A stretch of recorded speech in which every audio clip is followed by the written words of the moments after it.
Everyone, welcome. It is Thursday, May 13th, 2021, and I am in, again, the great state of Georgia, where it is a beautiful temperature of about 70 degrees with no humidity and just no clouds in the skies. Just beautiful light blue skies, a light breeze. Got a beautiful lake behind me. This is Mulberry Lake, and it's just picture perfect for a picnic. All I need is some sweet tea and some pecan pie and some peaches from Georgia. So welcome to people all over the world, watching on Facebook, watching on YouTube. I see Tina Kirkpatrick on both Facebook and YouTube. So hello everyone. Those of you in the Southeast that are looking to get gas, it was interesting. A couple days ago I got filled up my tank at a gas station that's very close to where I'm staying at, and had like one car in front of me to wait for, but I did notice that there were some lines that were forming at other gas stations, and now I think it's like the entire state of Georgia has, I don't know, 60% of the gas stations without gas, and then North Carolina has something like, what, 75%? How crazy this world is. Isn't it amazing? Never did we ever think we'd ever have to go through the whole pandemic thing. Speaking of the whole pandemic thing, so today I went to go to my local Sport Clips. That's where I get my haircut at. And if you, I don't know if you can see me or not on YouTube, my head's a little bit taller on YouTube. Maybe I can put this back a little bit. There we go. All right, now you can kind of see me better on YouTube. Anyway, go to get my haircut at the local Sport Clips, which is where I go all across America and also Canada. And today I just really did not feel like having to wear a mask, because normally when they require me to wear masks, I don't wear them. I just walk in, and if somebody says something to me, then I will appease. Otherwise, I will not wear a mask. It's just you can't breathe as easily, and it's ridiculous for something that has a 99.8% rate, so of overcoming it. So anyways, walk into the Sport Clips, and the lady said, you know, welcome, come on in, sit down. And I was like, huh. I said, so you guys don't require masks anymore? And she said, nope. She goes, as of about 3.5 weeks ago, the owner of our Sport Clips made the decision not to require masks anymore. I'm like, yay! And this is like in, I guess it's near between Beaufort and Decula, or whatever. I can't remember the name, how you pronounce it, but it's on the northeast side of Georgia.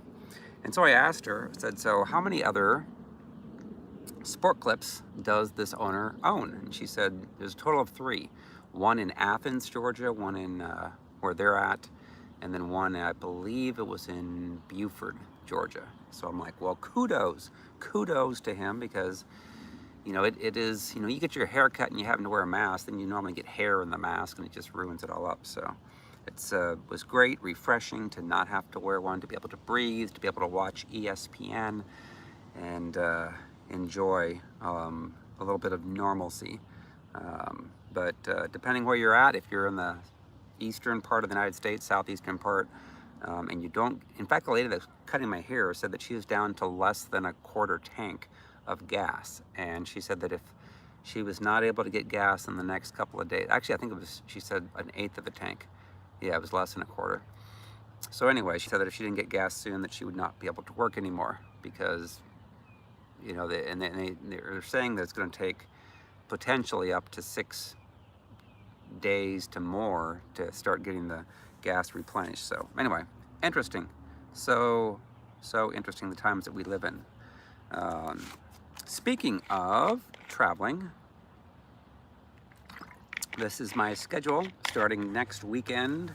I will start my trek west to go west in the United States, Hot Springs, Arkansas. In fact, we got a lot of people signed up, at least on Facebook. I know we have some people on Eventbrite as well. But the Highland Street Revival Church next Saturday doing a deliverance training. I love doing the trainings because, again, I just speak. I don't have anything orchestrated out, written down. It's just a matter of Holy Spirit speaking through me, and it's open to a lot of Q&A. So you can get a lot of questions answered about, and it really, deliverance is nothing more than we get wounded, we get hurt when we grow up, we hear demonic spirits in our minds causing us to do bad things, get into fear, get into anxiety, have sexual stuff that we do that's not good or not pure.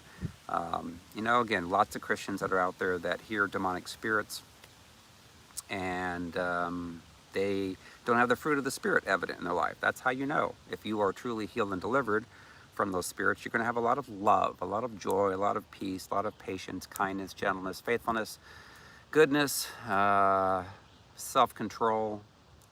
You'll be more like Christ when you walk around instead of, what can I get away with? How can I say mean things, control, be jealous, lie, sexual things? So that's the difference. Inner healing and deliverance is what's required to truly be Christ-like. Otherwise, you can keep on going to church and keep on gossiping and being mean and jealous and prideful and arrogant and all these things that are not fruit of the Spirit. And then you will have to answer to God when you end up going there. And the Lord looks on your resume and says, what was your heart really like? Did you have love? Did you have joy? Did you have peace? Did you have patience, kindness, gentleness, goodness? Did you have the fruit of the Spirit? Were you like Jesus or were you more like Satan? There's a lot of people in the church that are, unfortunately, more like Satan. They don't have good hearts. They don't have good intentions. They're jealous. They're prideful. They're arrogant. And there's a huge difference between those who are truly of the Lord. Because I saw it in my own life. I saw the difference. When I had gotten delivered, I saw the changes. Oh my gosh. And people that have followed our ministry that have gotten healed and delivered, like, oh my gosh, I now am a Christian. I now know that I'm saved. I'm going to heaven. Before, I thought I was, because that's what the church was telling me, but the fruit didn't line up. And they could be admitting that, okay, and we're going to be talking today about Jezebel, Leviathan, and Ahab.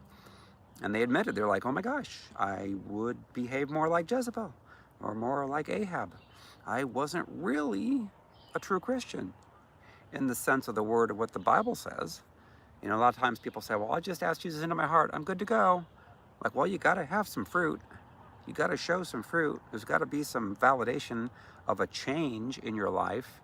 You can't just say, okay, I'm a Christian and go into the church and you can prophesy, you can pray in tongues. It doesn't matter. Matthew 7:21-23. Lord, Lord, look at all I've done for you. Cast out demons in your name, prophesied in your name, done many wonders in your name. Well, there's lots of prophets that are going to hell right now. Unfortunately, unless they get delivered, unless they change, there's lots of pride. When we get delivered and stuff, we can admit, say, yep, used to be like Jezebel. And, and I can say that myself. I used to have, some of the characteristics of the Jezebel and the Leviathan and the Ahab spirit. Whereas most people who aren't delivered are not going to admit that. Oh, no. Some of them will say, oh, yeah, I had some Ahab, I had some Leviathan, but no, never had Jezebel. No. It's like, really? That's like almost impossible. When we read these characteristics, you'll see it. So anyway, next weekend, Saturday, 1 o'clock Central Time, Hot Springs, Arkansas is the place to be. Highland Street Revival Church. Love this church. I've been there once right after Thanksgiving last year. And we got lots of people signed up to attend that. So if you're in the Little Rock, Arkansas area, come on out. If you're all over anywhere in Arkansas or in northeastern Texas or Mississippi, Tennessee, come on out. Saturday, May 22nd, 1 o'clock at the Highland Street Revival Church in Hot Springs, Arkansas. And then Sunday morning, again at the same place. I'll be speaking there that morning and then doing some private sessions in the afternoon. And then the next weekend, May 29th, May 30th, which is Memorial Day weekend, I'll be in Merkel, Texas, which is west of Dallas, west of Abilene. Hello to Debbie Tanner from Australia. Hello on Facebook to Mindy Bush, nice to see you on here. Beautiful day in Georgia. Anyone that is in the state of Georgia right now that is outside is happy.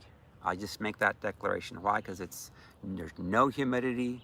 Yeah, there's a little bit of pollen you can see falling down, but that's only a few weeks away, hopefully, from being gone. But you're not sweating, you're not humid, and anytime you can be in Georgia and not be humid and sweaty, it's a good time. So, all right. So again, May 29th, May 30th, Fountain Gate Miracle Church. Again, the 29th, we'll be doing deliverance training. Saturday morning, that's Saturday at 1 o'clock Central. Sunday morning, I'll be doing a breakthrough event for people there at the church. And get this, May 30th, we'll be doing breakthrough event in the morning, private sessions in the afternoon, and then prophecy in the evening. So, oh my gosh, it's going to be so fun. I'll be so tired at the end. And I've decided not to do a worldwide deliverance that night because I don't know how I could do it. I would be very, very tuckered out. That's probably what they say in the state of Texas, is when you get tuckered out, you get tired. And I can guarantee you that I will be tired. I'll be ready to go to bed that night on May the 30th, Sunday. So, going to do the next worldwide deliverance the last Sunday of June, of which I will be in the state of Washington at that point. Oh, I see Anna Denny on Facebook. Hello, Anna. Going to be coming to your neck of the woods in Bernie, California. In fact, I'll be reading. I'm reading the schedule right now. So June the 5th, I'll be in Las Vegas, Nevada at a home group. June the 6th. In fact, Kim's on here. She's hosting us. She's on YouTube, I believe. Looking forward to getting back there to Las Vegas, passing out my books on the Strip. Remember last time I was there a couple years ago, I was passing out my books, and one lady had seen me on my TV show that was on Uplift TV, and she watched me. She was in Michigan, and she's like, I want to order his book. And then it was within the week that I ended up meeting this lady and her husband on the streets of Las Vegas. And the Lord told me to give my book to her. And then she said, I wanted your book. And I'm like, what? No way. It was crazy. I love it. Love it, love it, love it, love it, love it. All right, June the 6th, Anaheim, California, Ecclesia Global. And then June the 12th and 13th in Bernie, California. Anna Denny, love it. Do I ever get near St. Louis? I did. I got really close to St. Louis last year. It was like the early part of November, I believe. I was in St. Louis. Did it at a Marriott. We had a woman that flew in from Maryland, all the way from Maryland, so to St. Louis. And she got healed. She had back problems and back pain, Leviathan stuff. Anyway, Anna Denny, Bernie, California, which is east of Redding. It's in Northern California. It's beautiful. They have Mount Shasta there. They have a bunch of waterfalls. So, in fact, there's a lady there that lives within 45 minutes that said she's excited. She's coming to the Bernie, California breakthrough. So, yay! Yay! And I see some comments there about my books. Yes, it's amazing. It's amazing that the Lord had me write any books. I can't believe He had me write 9. I don't even like to write. I'd rather just talk. But you got to have books because there's knowledge in that. There's experience in the books that I have written, and it's like, and the Lord anoints, the writing. I love the Keep Your Peace On books. I got to write that in like 4 days, so it was nice. I was done with it really quickly. Restored to Freedom was the first book that I came out with. All these books are on Amazon. Restored to Freedom talks about Jezebel and Leviathan, and it mentions Ahab. Waking the Lion Within book talks about the Ahab spirit, which we'll be talking about today. Jezebel, Leviathan, and Ahab. So, and Anna Denny says she sends the books all the time. Yes, and she wants to buy a bunch. I remember when you mentioned that to me. Probably when I get out there, so I got to make sure I reorder the books and get them shipped there in time. So, all right, June 25th and through the 27th, Seattle, Washington, the Point Church, which is actually north of Seattle in Arlington. Pastor Mike Zachman, we went hiking the last time I was there, just about a year ago, a couple days ago, May the 10th, it was a year ago that I went hiking with him. He took me out in a boat, and I can't wait to go. We went past Deception Point, I think's the name of it, and got to see Canada from his boat. Oh my gosh, got to see a bunch of seals. It was awesome. It was fun. Then Not sure I'm going to be spending the 4th of July, but somewhere out in the great Northwest. Maybe I'll come to Coeur d'Alene, Idaho, one of my favorite, most beautiful places. I love the lake. I love the hiking there. I love the eagles that they have flying around there. Anyways, let's go back. July 9th and 10th in Billings, Montana. Beautiful Montana. You used to be able to drive as fast as you would want in Montana, and then they put a speed limit of like, I think 80 miles an hour on the highway interstates there, because it's big sky country. But I'll be at the Everlasting Covenant Congregation, which is a Messianic congregation. And then July 24th, I'll be in Omaha, Nebraska. I may be coming to Colorado. I need to make a phone call to my good friend Jim Pierce and come to Colorado Springs. I love Colorado Springs. I love Pikes Peak. That is right behind Colorado Springs. Oh my gosh, it's so beautiful there. Went kayaking last time and hiking. Got to hike during a derrico, which is like a great big huge wind that comes at 60 miles an hour at you. It blew off my glasses. Oh my gosh, the adventures were amazing. I love adventures. Anyway, Omaha, Nebraska, July 24th, Empowered Family Church. First time I've ever been there. And then Fort Atkinson, Iowa on July 31st in One Accord. Be the 3rd time I've been there. Monica is the host there. And then August 1st be the first time I've ever been to Decorah, Iowa at the Christian Life Center. And August 21st, Naperville, Illinois. That's a suburb of Chicago. And that's at the Chicago Marriott. We've had our best turnouts ever in Marriott's there in Chicago. And we've already got people that had signed up within like 5 minutes of having it posted on Eventbrite. Crazy. All right, now, topic of the day. Again, I like to talk about this at least once a month, because for the newbies, people that have never watched the show before, this opens up everyone's eyes. And that is talking about understanding how the spirits of Jezebel, Ahab, and Leviathan affect people all over the world today.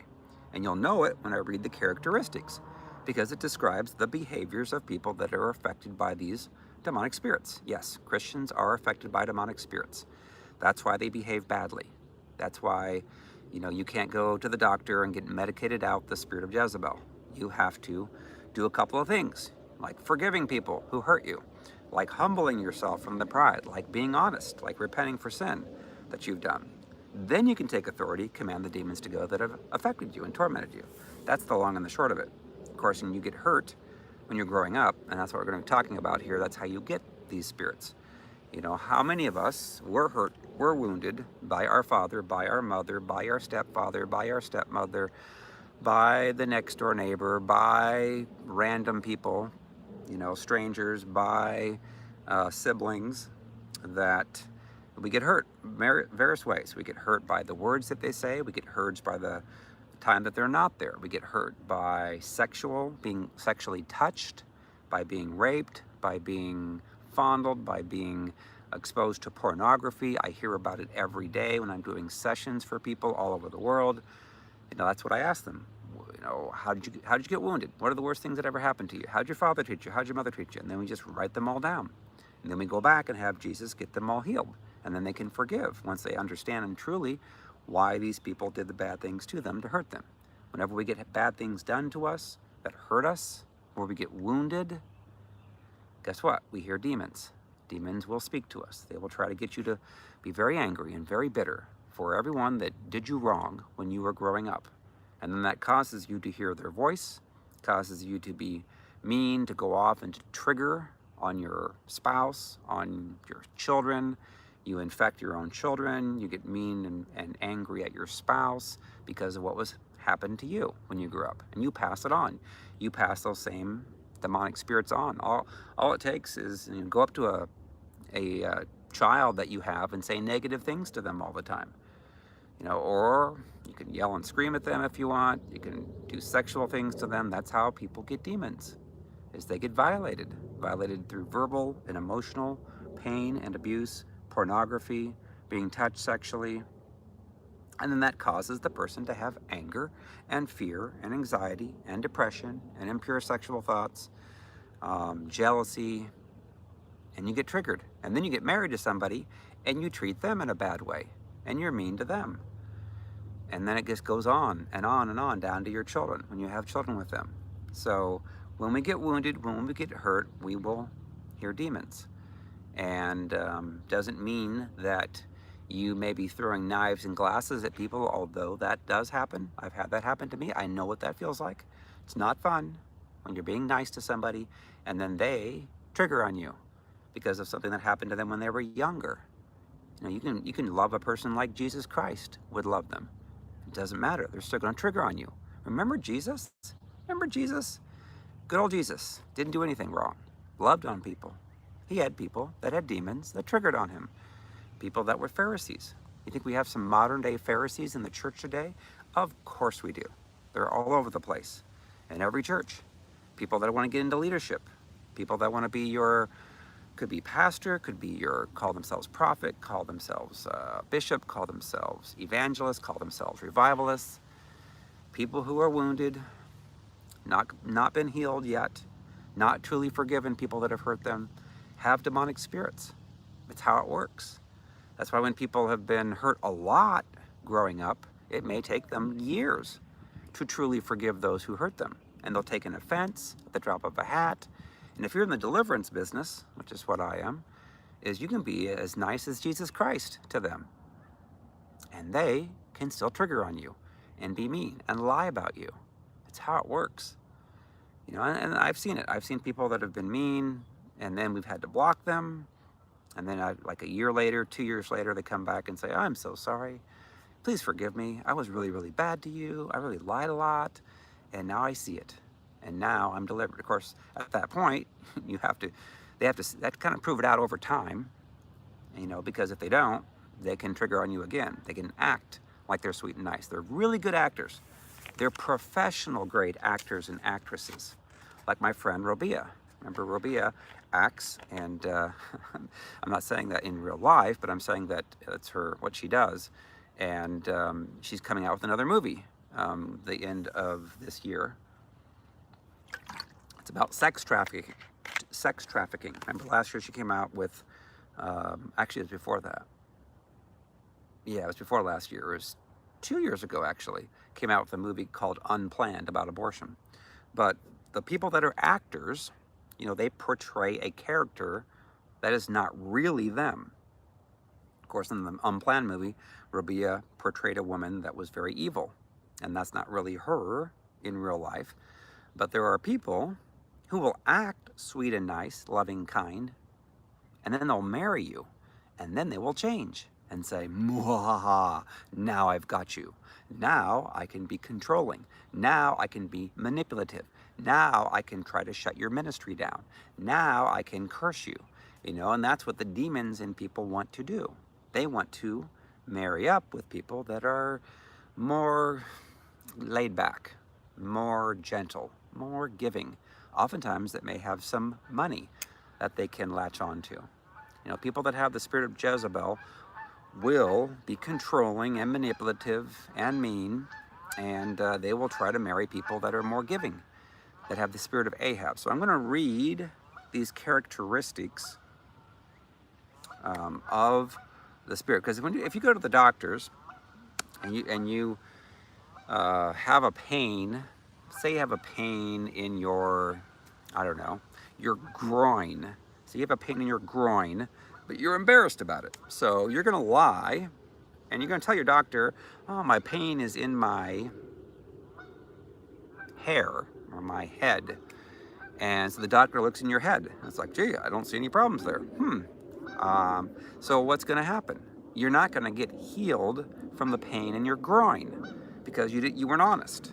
So that's what happens with people that operate in these, especially the spirits of Jezebel, is they tend to, they know that there's something wrong, but they're not going to be honest, completely honest. And so that's why I say if you're not completely honest, you will not be healed and delivered from these demonic spirits. And you will continue to manifest on other people. You will lie about them, you will control, manipulate. So that's why one of the first things of getting delivered is you got to be honest.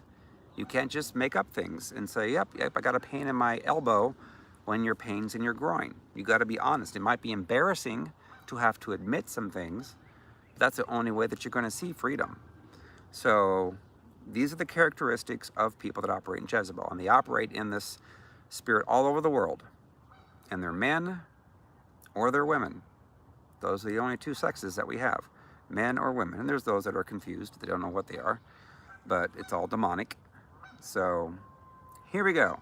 Here is the characteristics of the spirit of Jezebel. They will be controlling. What does a controlling person look like? It means they want their way all the time, and they want to make you do what they want. So they may say, hey, you know what? Why don't you choose to where we go out to eat tonight? As long as I agree to it, we can go there to eat. And you're like, well, wait a minute. I may want to eat Greek food tonight, but if, say, your spouse doesn't like Greek food, they'll say, nope, not going to eat there. I don't like it. But wait a minute, I'd like to make a choice. I kind of like to go there. Nope, sorry, it's got to be what I like. Oh, okay. Let's see, you like to eat at fish places. Yep, as long as it's a fish place that I like, that has all the, specific fish that I have, then we can go there. But if it doesn't have what I want, then we're not going to eat there. So it pretty much, the people that have these controlling spirits really make your life feel worthless, because it's like, it doesn't matter what you want. And you think, is Jesus like that? No. Is a true godly husband or wife like that? No. People that are trying to control you, make you do what they want. That's not what God does for us, does he? He doesn't make us do right. He presents to us an opportunity. Listen, you can choose to do right or wrong. You can choose to be honest or lie. You can choose to be pure sexually or not. But he doesn't make us. Now, we could have consequences, natural consequences, from choosing things that are not good for us. But the Jezebel spirit at its core will cause people to control other people, make them do what they want. They will be manipulative. That means they will be like behind closed doors doing things to make you do what they want. They may guilt you to do the things that they want you to do. They will oftentimes be anxious, and they'll be fearful as well. Normally, that's how oftentimes this spirit of Jezebel comes upon us, is that some type of it could be a one-time trauma, but it could be a trauma over your growing up years. If you have a father or a mother that talk down to you, that treat you badly, that reject you, you could become anxious and fearful. So normally, people that struggle with Jezebel spirit will be controlling, they'll be manipulative, they'll be anxious and fearful, and they'll be very jealous in an unhealthy way. Jealousy, and I saw this firsthand. That's why I'm doing what I'm doing, is because I went through this. I saw it with my spouse firsthand. Jealousy, where they go berserko. Let's say that, in one case, I went up to do, everybody was worshiping at the front, and the Lord gave me a word that was for a woman. So I gave the word to the woman. Well, then, the next thing I know, my ex-wife, my ex-wife, will get jealous and say, what are you doing? You're not supposed to give words to women. That's not appropriate. I'm like, what? Where is that in the Bible? I'm like, I can't help it that 3/4 of the people that are worshiping up front happen to be women. I go, the chances of me getting a word for a woman are going to be higher. So I'm not hitting on them. I'm not doing anything inappropriate. But because she was extremely insecure in herself, she was very jealous. Another lady was very, very, very insecure. And she was, jealous of if I would do a session with another lady, trying to help them get set free or delivered, or maybe answering a question that they have. And I'm like, wait a minute, I've got a ministry. That's what I do. And I don't know, probably 3/4 of the ministry are women, which is probably standard with most ministries. Guys, unfortunately, don't reach out maybe as much as as much as they should, but still. So anyway, when a person's jealous, my gosh, it causes them to go berserko on you. And there's no justification. But it's because the demons in them are telling them, you can't trust them. You better do something about this. You better control them and stop them from having these conversations or giving words to people. So it's nuts. Ultimately, the demonic spirits in these ladies wanted to shut down the Holy Spirit and what God was doing, and so, and they can ruin your marriage, can ruin your relationships, because they'll be jealous of everything. It's like, oh my gosh, it's crazy. And they're the ones that need healed and delivered, not the one that's not the one that's doing what God's telling them to do, obviously. But they don't see it that way because the demons in them have tricked them. They're very, very, very insecure. So anyway, they're going to be jealous. They're going to be angry if you're happy, if you have peace, because they don't have peace. They're going to be demanding, going to be defiant, going to be selfish, going to be sexually impure, sexually selfish. They could push their victims to have sex before marriage. So either they have a lot of sex or none. They also can control people by not allowing them to have sex, but they'll never have true intimacy and love in the marriage. And that's true. Other characteristics of people that struggle with the spirit of Jezebel is that they will lie, and they will lie, and they will lie, and they will lie more, and lie, and lie, and lie. And so part of the reason they have to lie is because they do bad things. So they have to cover up for the bad things that they do by lying. Now, interestingly, they will lie about insignificant things that they could just tell the truth on. For instance, maybe like, where were you at today? In the afternoon. It could be that they were, I don't know, getting their hair cut. See, I got my hair cut today. Could be getting their hair cut, but they want to lie about it and say that they were getting gas or something like that. Something ridiculous. And you're like, well, why? Later, like, why didn't you tell me you got your hair cut? Oh, no, I didn't get my hair cut. It's because it's a kind of a game to them. They want to be one step ahead. They want to know information that you don't know, and they want to make things up and cause you to believe that maybe that you're the crazy one when they are the crazy one. So anyway, they are selfish, they're defiant, they're demanding, they have a desire for power and leadership. They have a lot of pride too, which is really the spirit of Leviathan, but pride always comes with the spirit of Jezebel. And they want to work themselves up into power and leadership in a church or a ministry. So they want to get in good with the pastor if they can. And then there's people that have Jezebel that are already in those positions that want to usurp the authority of the pastor. They want to bring the church down. So they will oftentimes lie about the pastor, try to gossip. They all gossip, but they'll oftentimes have other people, the psychological community would call them flying monkeys, that would do the dirty work for the people that have Jezebel. They'll have these other friends that also have Jezebel, essentially, and they all have oftentimes same wounds. Oftentimes if they're a woman, they may have been hurt by a man, and then they have other followers that are also hurt by their fathers or hurt by husbands, and so then therefore they all hate men, want to team up against men that are in ministry, come against them. And then there's men that have the Jezebel spirit that were hurt, could be by their mothers, could be by their fathers, and then they come against women, and they hate women. Neither is right. Jezebel wants to shut down the true Holy Spirit from operating. Oftentimes they want to operate in the Kundalini spirit. We've talked about that. I did a teaching on that back in, I think, January or February. Kundalini looks a lot like Holy Spirit, but they oftentimes overact. They may fall down, may laugh stupidly. They, essentially could be jerking a lot and stuff and just do weird things. They want a lot of attention. They could cackle like a witch. They could laugh like a dog. It's just weird. You'll sense a weirdness to them. They have little to no empathy for their victims. They will mock you and make fun of you. They'll belittle you. They intimidate. They threaten. They do not like to be inconvenienced. Don't you dare inconvenience me and make me stay 10 minutes longer after church when I want to go eat.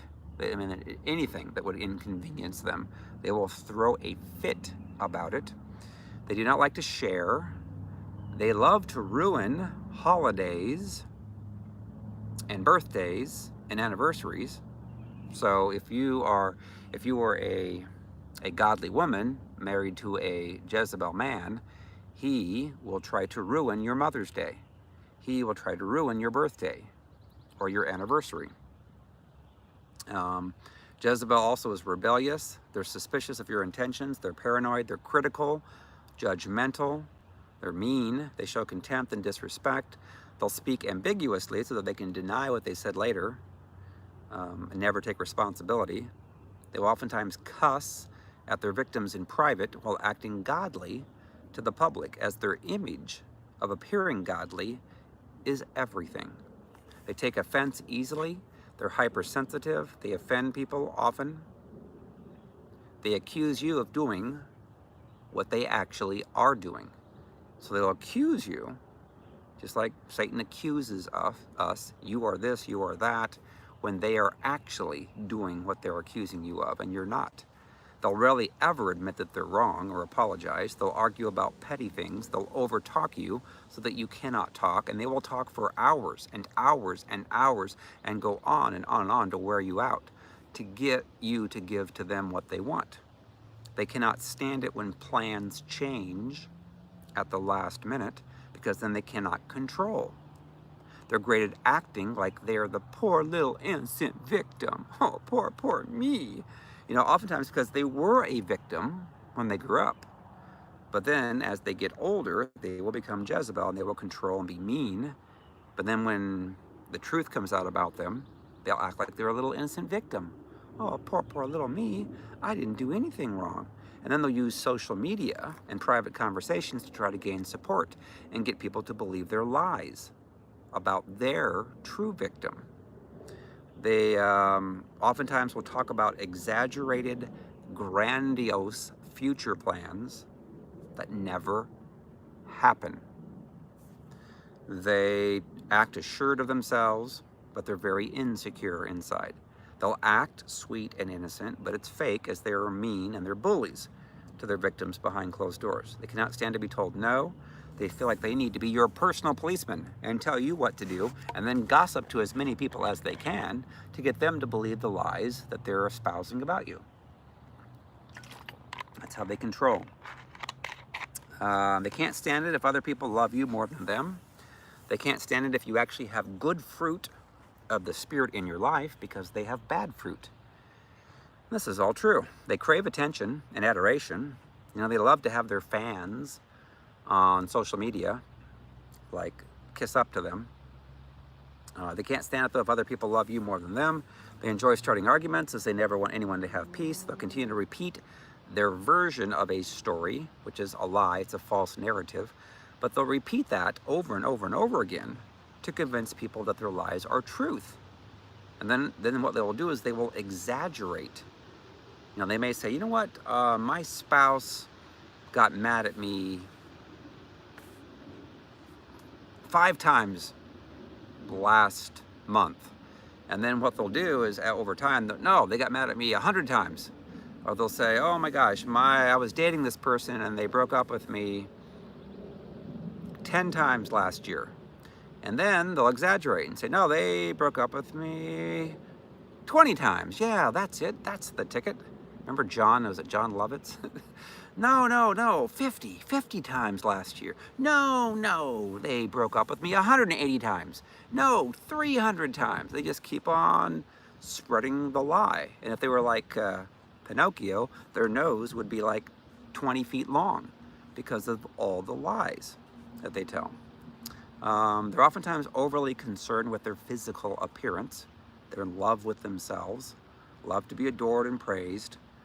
They have constant chatter in their mind, causing them to operate in fear.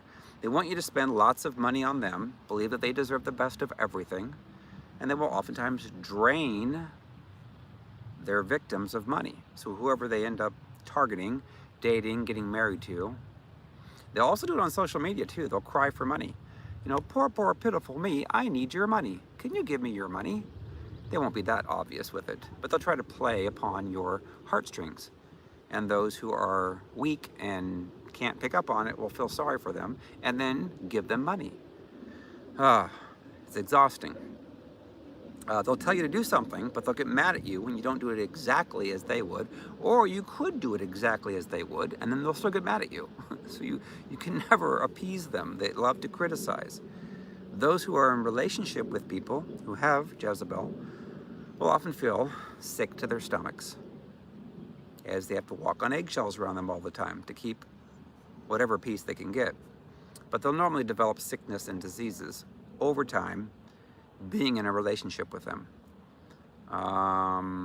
They'll target their victims for months by seeing your likes and dislikes on social media, and then they'll try to portray themselves to being that person that you want to draw you in. But once you marry them, it's too late.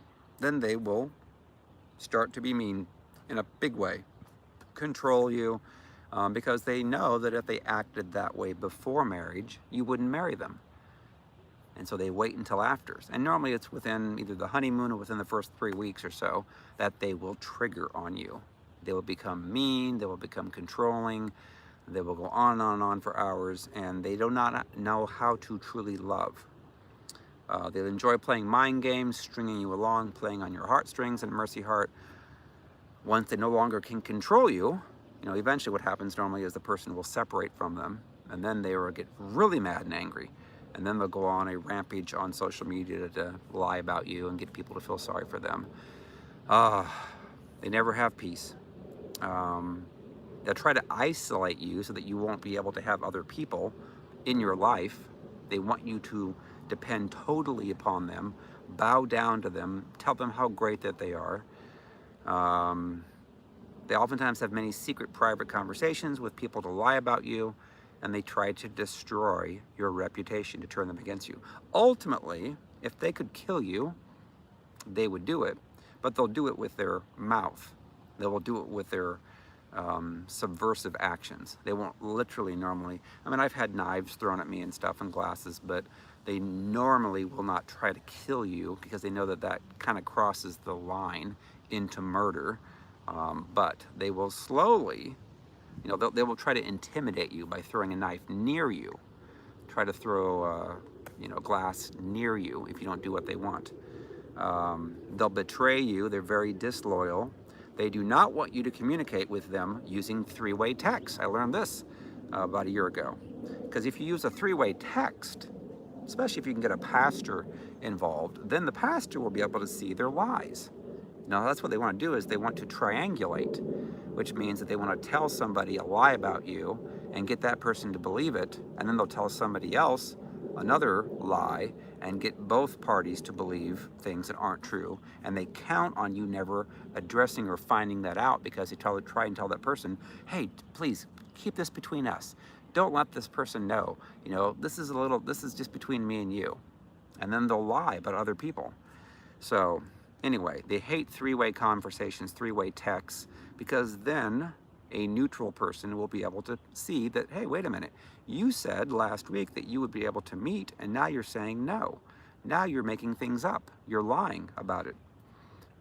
They will try and do a lot of works that look good, that appear good to the community or to the church, but they never have any real godly fruit in their lives to those that are closest to them. Learn this too. If they are a man that has the Jezebel spirit, when you go to shake their hand, especially if you're a man, they will try to crush your hand with their grip. Yep, saw that recently. And why do they do that? Why do they do that?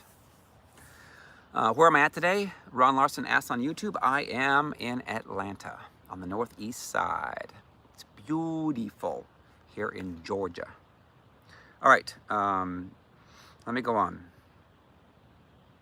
They want to stop you from ever speaking about the evil that they actually do, yet they will spread lies and rumors about you to as many people as they can. Nothing you can do will please them. You'll never have peace if you're in a relationship with them, unless they get delivered, healing and delivered. Blah, blah, blah. They'll accuse their victims of being a narcissist. Oh yeah, that sounds good, right?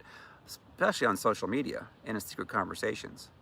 And they try to get people to believe their lies. Yes, I have gas in my car. Yes, I do. It is full. I am so happy. I can drive anywhere I want. Woohoo! I can drive all the way to Hot Springs, Arkansas next weekend. So happy. All right. They love their titles. Oh my gosh, they covet the titles. I am a pastor. I am a prophet. I am an apostle. Blah, blah, blah, blah, blah, blah. So they love their titles. That's pride. That feeds their pride. Now, oftentimes they get these titles because they buy them. They buy them online, or they just appoint themselves. I am a.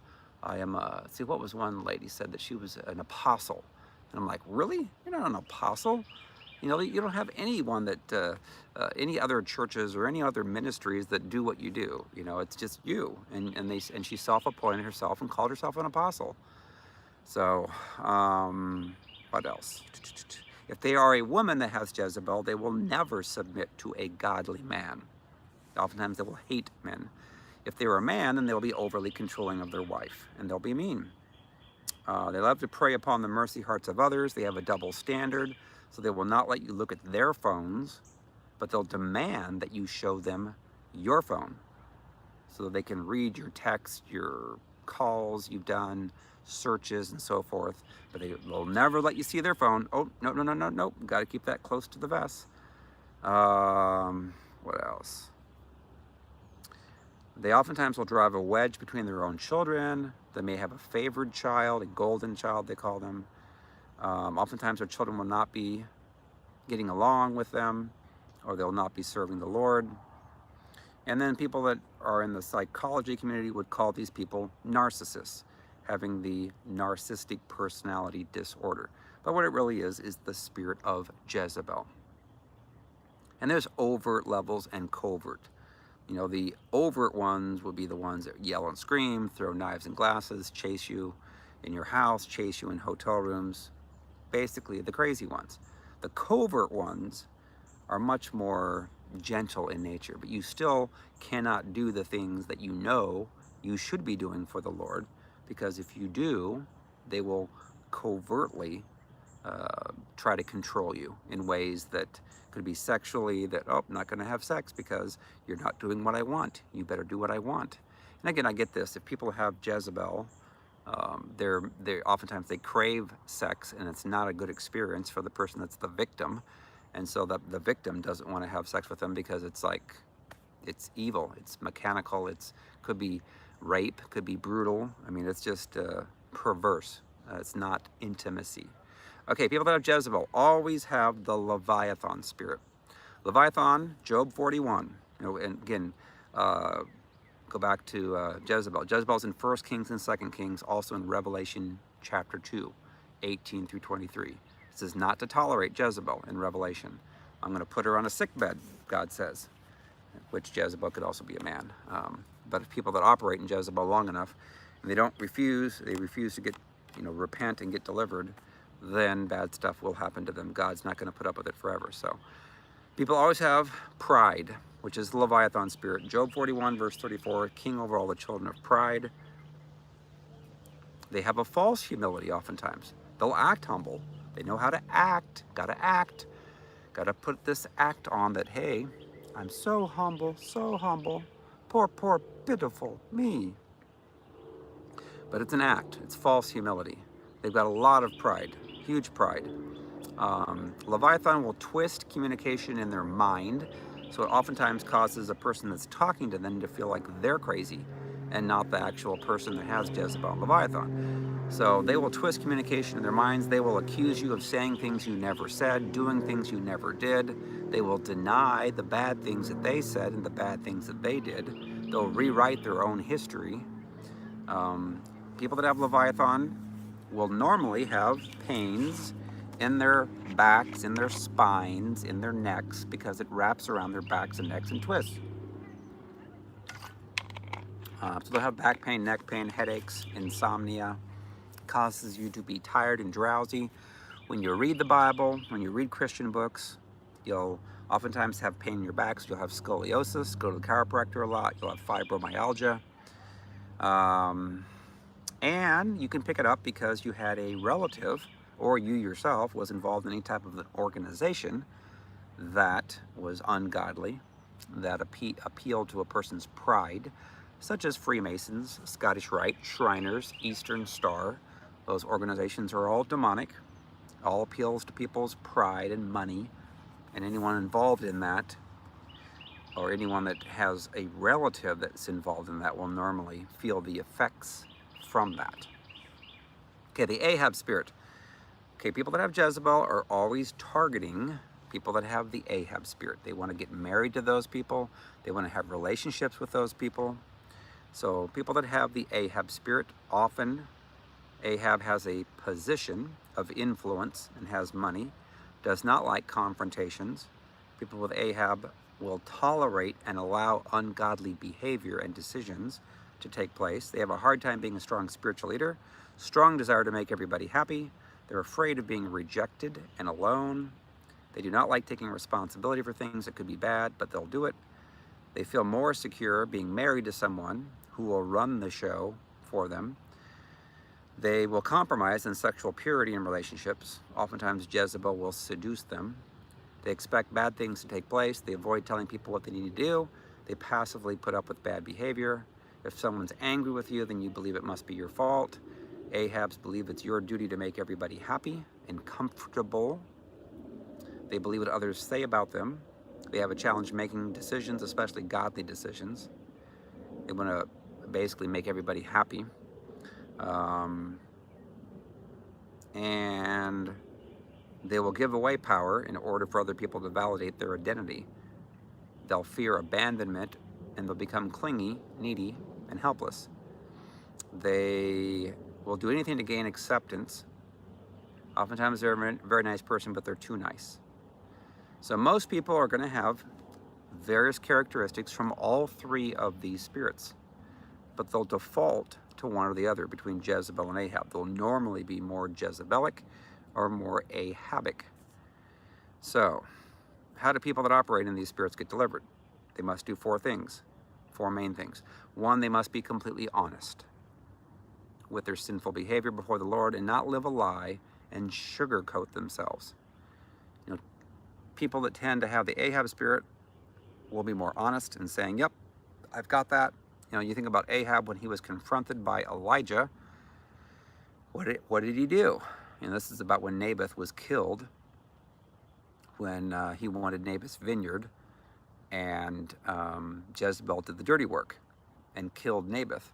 Well, then Elijah got the word from God and confronted Ahab.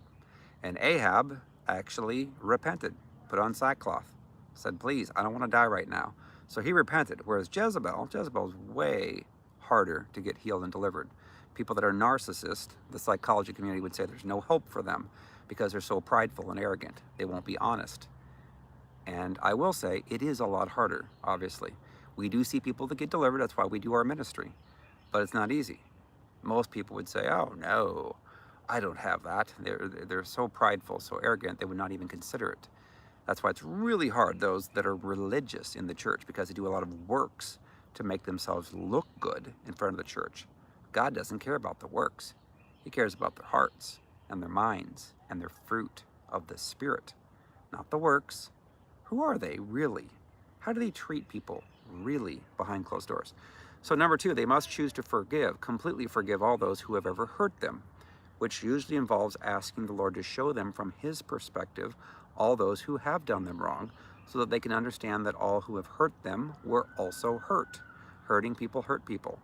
Jesus died on the cross and said, Father, forgive them, for they know not what they do. We have to do the same thing if we want to be delivered. Don't have to. We got a free will. We can be mad and angry at everybody that did us wrong, but the Father won't be able to forgive us. That's what it says. So we've got to forgive other people, truly forgive them. And I know that people have done some really bad things to people. I've heard the stories. Horrible, horrendous things, awful things. But we got to forgive, truly. And it may take people years to truly forgive someone. You can say that you've forgiven them, but if they sat down next to you right now, how would you react? Would you get triggered? Would you get mad? If they sat down and they never ever apologized and think that they're right, and they treated you horribly, stabbed you in the back, lied about you, it's not easy. I understand. I've had some people that have done some evil things but they have all been hurt and they have demons, and I can forgive and choose to forgive. Got to stay in that state of forgiveness. Number 3, they must ask God to humble themselves from their prideful hearts. A lot of people very, very prideful, and it's it's really hard when you try to address an issue with a prideful person, because they don't see it, they won't receive it, they'll mock you, treat you badly. So pride will literally put up a wall between you and the mirror, and you won't see yourself as having any faults. I didn't realize how much pride that I had in my life until the Lord came and delivered me. And then I look back and I'm like, oh my gosh, I was really prideful. I was disgusting. And you can admit that after the fact when you're delivered. But there's a lot of people in the church, oh no, I am so, look at all the works that I do, look at all the money that I give, blah, blah, blah, blah. Yet they're very prideful, and then they've hurt their children because of that pride and hurt other people. Number 4, they must repent for their sin that they have done. And then they can command the demons to go that have attacked them. And then they can actually change their personalities.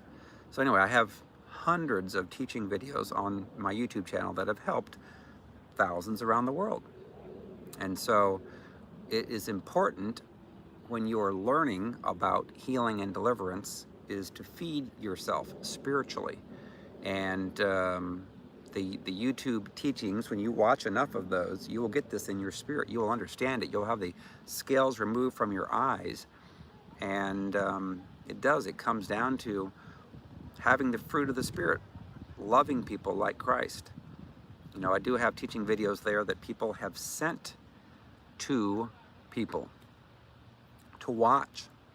People that are men that struggle with this spirit. We have men testimonies saying that, yep, I used to treat my spouse harshly, I was mean, I was prideful, I was arrogant. So it's really helpful to share some of those videos with men, from men that have admitted it. Same thing with women. When a woman says, yep, I used to be this way, I was very seductive, I dressed seductively, sexily, and now I no longer do. I'm a godly woman now, and I understand the truth now, and I want what the Lord wants for me. And now, they're more of the Proverbs 31 woman. And so society will speak to us lies, or they'll teach us things to be truth, and it could be that it is truth, but it's not the way that God wants us to be. So God has to undo some things of ways that we were brought up. So anyway, it all comes down to how much fruit do you have in your life? People that have Jezebel and Leviathan and Ahab are not going to have much fruit of the Spirit in their lives. They will, and that describes most of the world. They've been hurt, they've been wounded, they have demons, and it's really hard for them to show unconditional love, have joy, have peace, have patience, kindness, gentleness, goodness, faithfulness, and self-control. They'll have these evil intentions in their hearts and their minds. There's a lot of people that are out there on the social media that are singles, and they'll call themselves a Christian. And then if they're a man with a woman, they'll oftentimes expect to have sex after the second date. And it's like, what? Where is that at in the Bible? That is wrong. That is not godly. Enough is enough. Humble yourself before the Lord and get delivered so that you can actually have godly fruit, good fruit. So when both a husband and a wife choose to get their soul wounds healed and delivered from their demons, then they will experience true intimacy like they've never had before. And they'll have few disagreements. They can have a healthy disagreement where you're treating each other respectfully, kindly, and say, honey, I think this is the way that we should do this or go here. And then instead of with tones and with anger and elevated voices, where one person that struggles with Jezebel gets mad and gets their way all the time, that just ruins all intimacy, ruins it, ruins the marriage. So everyone needs to choose to get healed and delivered in order to have true fruit of the Spirit, good hearts, and good minds. Alrighty, it's been an hour. Yay! Alrighty, I will let you guys go. So again, if you want to share this, obviously there's lots of people that need the truth because Christ is coming back for a pure and spotless bride. And there's a lot of people that are not where they need to be. And if the church would actually speak messages like this on a regular basis, we could get a lot of people healed and delivered. Clean up the church before Christ comes back, because there's a lot of people that are not on their way to heaven. You know, it's sad, but the Lord's looking for their fruit. You know, gee, are you a Christian, or do you say that you are? Do you act like you are, but you're not? You know, there's a lot of people that their fruit is really not good. It's bad. All right.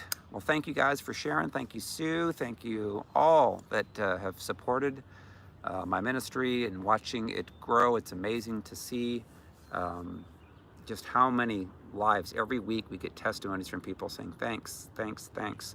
Lives have changed. Marriages have been saved. That's why we do what we do. And it's a pleasure. So I'm looking forward next weekend to being in Hot Springs, Arkansas, and doing some healings and deliverances and watching miracles. And so anyway, all right, I will let you guys go. I'm gonna